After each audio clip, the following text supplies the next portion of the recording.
Sir एक बात अंदरूनी ये भी आई है कि डोटासरा अध्यक्ष जो हैं कांग्रेस के, कल उनका एक एपिसोड हुआ था, उस पर भी अपन बात करेंगे।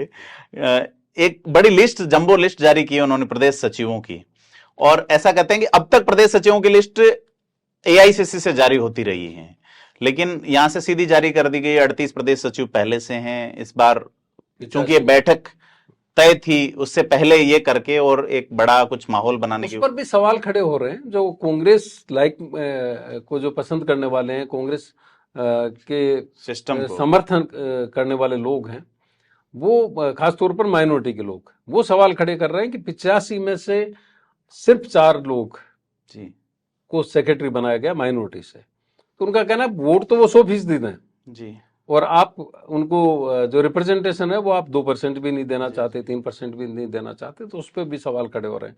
और अगर आप उसको पूरे को देखेंगे, जो सोशल मीडिया पे वायरल हो रहा है, सोशल मीडिया पे जो ट्रोल हो रही है चीजें, उससे लगता है कि ये जो फैसला हुआ 85 सचिवों का, वो भी कहीं ना कहीं जो एक माइनॉरिटी में एक जो कन्फ्यूजन था ओवैसी को लेकर के, कांग्रेस को लेकर के, उसको खत्म करके ओवैसी की तरफ एक रुझान पैदा कर रहा है, अगर इनको ट्रोल को देखें तो। सर डोटासरा को कहीं ये लगा होगा कि भाई अध्यक्ष वाली कुर्सी सौंपनी है किसी और को, उससे पहले लिस्ट जारी की जाए। उन्हें ये लगा होगा डिप्टी सीएम की आने वाली है, इसलिए उनका अलग अंदाज नजर आया कल सीकर में। ऐसा संभव है जी आप कल का जो वीडियो वायरल हुआ जी है, जी, मैं उसी पे उसमें बात कर उसमें आप एक फ्रस्ट्रेशन भी नोट कर सकते हैं। जी क्योंकि डोटासरा कोई ऐसे नेता नहीं है। डोटासरा बहुत ही सधीवी जुबान में बोलते हैं। जब वो अपोजिशन में थे तो लीडर ऑफ अपोजिशन तो रामेश्वर डूडी थे, लेकिन अगर सबसे बेहतर परफॉर्मेंस थी तो डोटासरा की थी। जी, लेकिन कल की मीटिंग में जिस तरह से उन्होंने बिहेव किया राजेंद्र पारिक के साथ, राजेंद्र पारिक, आप ये देखिए कि कांग्रेस में पूरे शेखावाटी क्षेत्र में अगर कोई बड़े नेताओं में किसी की गिनती होती है तो राजेंद्र पारिक की होती है। और पिछली गहलोत सरकार में, ब्राह्मण समाज से खास करके, पिछली गहलोत सरकार में उद्योग मंत्रालय उनके पास था, आबकारी मंत्रालय था, और उनके जो बहनोई हैं बीएल जोशी, वो गांधी परिवार के सबसे करीबी माने जाते हैं। इंदिरा गांधी के जमाने में वो उनके सिक्योरिटी देखते थे। दिल्ली के उपराज्यपाल रहे, उत्तर प्रदेश का राज्यपाल उनको बनाया गया, तो सीधी उनकी 10 जनपद में पेठ रही है। उनके साथ जो व्यवहार था कल, उनका ही नहीं, आप शकुंतला रावत का व्यवहार लीजिए, वो भी उनको ये कह रही कि आप नगर परिषद के काउंसलर के तौर पे या सभापति के तौर पे व्यवहार कर रहे हैं। तो उसको लेकर के भी कई तरह के रिएक्शन अब सोशल मीडिया पर आ रहे हैं।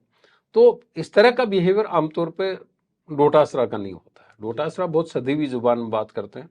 अगर कल वो उन्होंने आपा खोया, कल या उन्होंने जो व्यवहार किया, उसके पीछे हो सकता है कि दिल्ली के जो डेवलपमेंट है वो भी कहीं ना कहीं उनको परेशान कर रहे हैं। जी पहले भी ये देखा गया है कि उनको मंत्री पद नहीं देके इस बार रघु शर्मा को ऊपर लिया गया, महेश जोशी को लिया गया, बीडी कल्ला कैबिनेट मिनिस्टर हैं, तो उनको एक ब्राह्मण क्षत्र, जहां पे घनश्याम तिवाड़ी एक बार फिर से भारतीय जनता पार्टी में है, सीकर से ही खास करके, और उसी इलाके से अगर ये आगे आते हैं तो कहीं ना कहीं गहलोत खेमे के कुछ लोग जो है वो ये चर्चाएं हैं, क्योंकि ये कहा जा रहा है कि मंत्रिमंडल का विस्तार हो सकता है अब। जी मंत्रिमंडल के विस्तार के बिना या मंत्रिमंडल में फेरबदल के बिना तो ना तो उप मुख्यमंत्री की बात होगी ना कुछ होगी।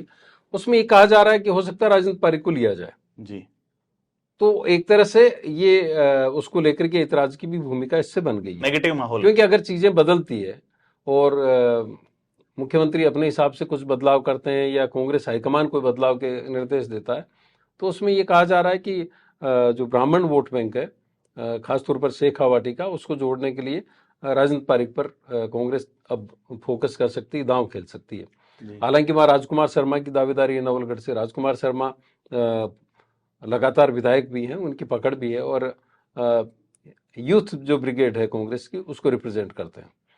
तो ये भी एक वजह हो सकती है कि उसी जिले से अगर आप एक नए लीडर को वापस खड़ा करते हैं तो उसको लेकर के भी कोई, मतलब कांग्रेस में कल वाली बैठक है, इसके बाद कई सारी चीजें बदल रही है। सर 3 उप मुख्यमंत्री की बात आ रही है, 3 का ही आंकड़ा है जो डिमांड सचिन पायलट की थी, 3 डिमांड थी। उनका क्या होगा, क्या लगता है सर, क्या रास्ता निकलेगा? सचिन पायलट ने छालों की कसम खाई है लोगों, बच्चों के पैरों की। देखिए, इसका जवाब तो अगर कुछ नहीं होता तो वो सचिन पायलट को देना होगा। और खास तौर पर जिस तरह की राजनीति में वो हैं, उसमें उनको अपने आप को कन्विंस करना पड़ेगा कि आपने जो कमिटमेंट किया था, खास तौर पर पेपर लीक को लेकर के, उनको मुआवजा दिलाने को लेकर के, भ्रष्टाचार को लेके, भ्रष्टाचार को लेकर के, आरपीएससी के पुनर्गठन रिशफल को को पूरे लेकर के, के। रिशफल को लेकर के, तो उनको पहले तो अपने आप को कन्विंस करना होगा कि वो पब्लिक के बीच कैसे जाते हैं। और मुझे लगता है कि जिस लेवल पर सचिन पायलट गए हैं, सड़क पर उतरे हैं, तो वो इतनी फेस सेविंग तो चाहेंगे कि वो पब्लिक से बात कर सकें। जी, हो सकता है उन्होंने कोई एक प्लान किया हो कि भाई आप यहाँ तक आगे बढ़िए, और 2 कदम वो पीछे लेंगे और 2 कदम गहलोत जो मुख्यमंत्री हैं उनको आगे लेने आगे की बात लाएंगे, बिल्कुल। राजस्थान की राजनीति से जुड़े खास मुद्दों को जानने और समझने के लिए सब्सक्राइब करें थिंक 360 को।